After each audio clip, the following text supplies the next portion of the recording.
View YouTube চ্যানেলে আপনাদেরকে স্বাগত জানাই। এত দ্বারা জানানো যাচ্ছে যে যুবশ্রী প্রকল্পের নতুন পরীক্ষা তালিকা প্রস্তুত করা হয়েছে। উক্ত তালিকাটি এমপ্লয়মেন্ট ব্যাংকের ওয়েবসাইটে ভিউ যুবশ্রী ওয়েটিং লিস্টের লিঙ্কটিতে পাওয়া যাবে।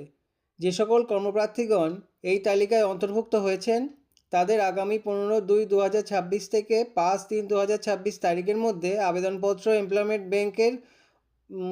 ব্যাংকের ওয়েবসাইটে সাবমিট অ্যানেক্সার 1 লিঙ্কে অনলাইনে জমা করে প্রিন্ট আউটটা বের করে নিতে হবে। তো প্রিন্ট আউটটা বের করে নেওয়ার পরে আপনাদের যে কাজটা করতে হবে সেটা হলো অ্যানেক্সার 2 যে ফর্মটা সেটাও আপনারা এমপ্লয়মেন্ট ব্যাংকের ওয়েবসাইট থেকে ডাউনলোড করে নেবেন এবং তার সঙ্গে সঙ্গে আপনাদের সেই ডকুমেন্টস ওর সঙ্গে যে সমস্ত ডকুমেন্টসগুলো দিতে হবে সেগুলো হলো Aadhaar card, voter card, ration card.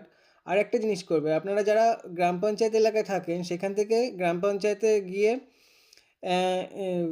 ওখানে গিয়ে আপনারা ইনকাম সার্টিফিকেটটা দয়া করে বের করে নেবেন, কারণ ওটা লাগবে আপনাদের। তো ইনকাম সার্টিফিকেটটা বের করে নেওয়ার পরে সেটা আপনি কাছাকাছি আপনার যে বিডিও অফিস আছে ওখানে গিয়ে সেখান থেকে একটা সার্টিফিকেট নেবেন বিডিওর কাছ থেকে একটা পারমিশনের জন্য। তো সেই পারমিশনের সার্টিফিকেট ওখানে অনলাইনে একটা অ্যানেক্সার 2 এক যে অপশান আছে সেখানে ফিল আপ করে বিডিওর সিগনেচার লাগবে। তো সেই বিডিওর সিগনেচার করার জন্য ওই ইনকাম সার্টিফিকেটটা আপনাদের হয়তো দরকার পড়তে পারে।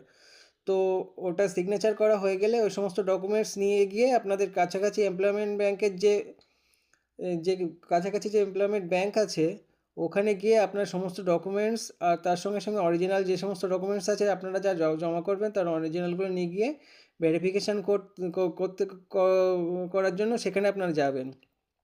সেই তারিখটা হলো 9/3/2026 থেকে 13/3/2026 মধ্যে। যাওয়ার পরে সমস্ত কিছু অনলাইনে ডকুমেন্টস জমা দিয়ে দেওয়ার পরে সেটা ভেরিফাই হয়ে যাবে। ভেরিফাই হয়ে যাওয়ার 2-3 মাস পরের থেকে আপনারা এমপ্লয়মেন্ট ব্যাংকের থেকে প্রতি মাসে যে 1500 টাকা করে দেওয়া হয় বেকারদের, সেটা দেওয়া হবে। ধন্যবাদ।